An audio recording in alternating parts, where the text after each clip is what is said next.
Okay, we've been very busy this week, making a number of improvements, and I just want to run through those very quickly right now. So you'll see that we've got a date of birth in here. That's so that it will appear on the GP letter every time. So I'm just going to put you can leave it blank if you want to, if it is blank, and you can also leave the GP, you can leave that blank. It doesn't matter. If all that is on your other documents that you're going to be adding in, you don't need to fill that stuff in. The AI should find it. So we're just going to fill those bits in there. And down here, okay, that's improved. We've gone from 5 files to 7 files. The other thing we've improved is that you can now have PDFs in there and plain text files too. And it reads video otoscopy images much better than it did before. I'm going to show you that. Also, I'm going to show you that we can add the files differently than we could before as well, in more ways. So let me just, this is the way that you're used to. So you can just snip something out like this, such as an audiogram, and then we'll Control V it in there, and then it appears here. We can browse the files, and I can add, this is, it was an earwax removal appointment, so this is the consent form we got. So I can put the consent form in just by double clicking now. And I can also drag and drop things in. So I've got a video otoscopic image there, and I'll drop that in. That didn't work.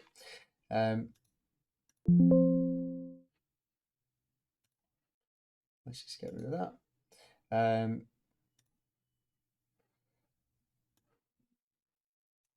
There we go. And it's in there. This was just getting in the way. Right, so I will close that. And you can see we've got our 3 things in here. Now, anything that you put in here, you can also attach to the emails that you send directly from here. So I'm going to show you how to do that. But I'm just going to just record a lightning fast consultation here. Jane Smith came in for an earwax removal of both her ears, and the wax came out without any complications. And we click Generate Notes.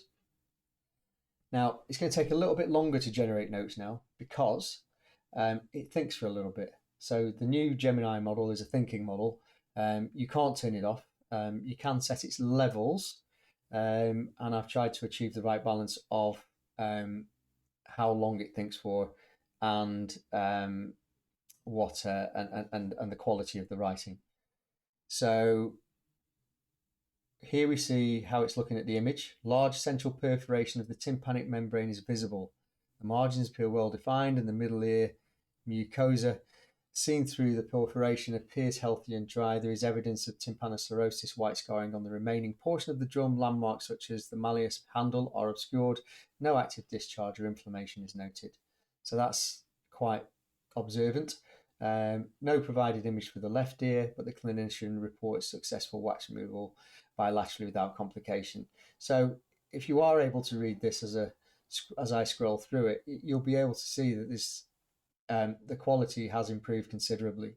We've also added a lot of information for hearing tests as well, so that it will, and we've updated it with all the latest hearing aid models too, and anything to do with your hearing consultation. So it's going to write a lot more about your case histories and things like that. It might be a little bit too much. You might have to go into your custom AI settings and ask it to write only within a set number of words or something like that, and it will pay attention to those custom instructions that you give it. Anyway, so the other thing that we've done is we were getting, so these are your patient notes and these are your patient summaries that are really good to send out to patients. Okay. The old way was to just copy and paste that into your email system and send it as an email. The new way is that we can just send it directly. And you can see here that we have a nice HTML formatted email with a logo, with a signature, with the leave a review and online booking links. And the leave a review, we swapped those around because it was advised that this would be better underneath the actual content, which it is. So we've done that with some feedback.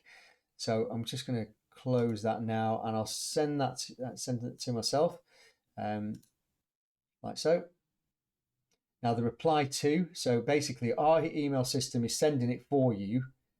We can also attach these, by the way. Any of these, like I said before, we can attach to the document.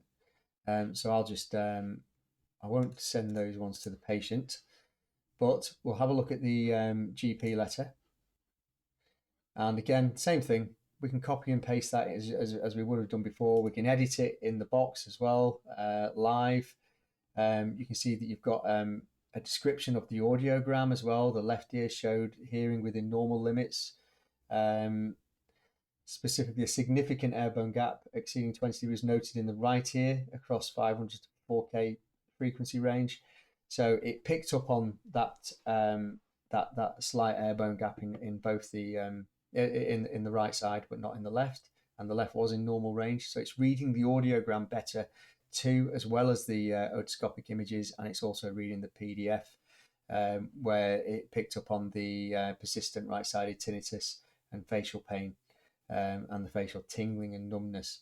So you can see why there's going to be a referral there and why we're going to include these 3 documents.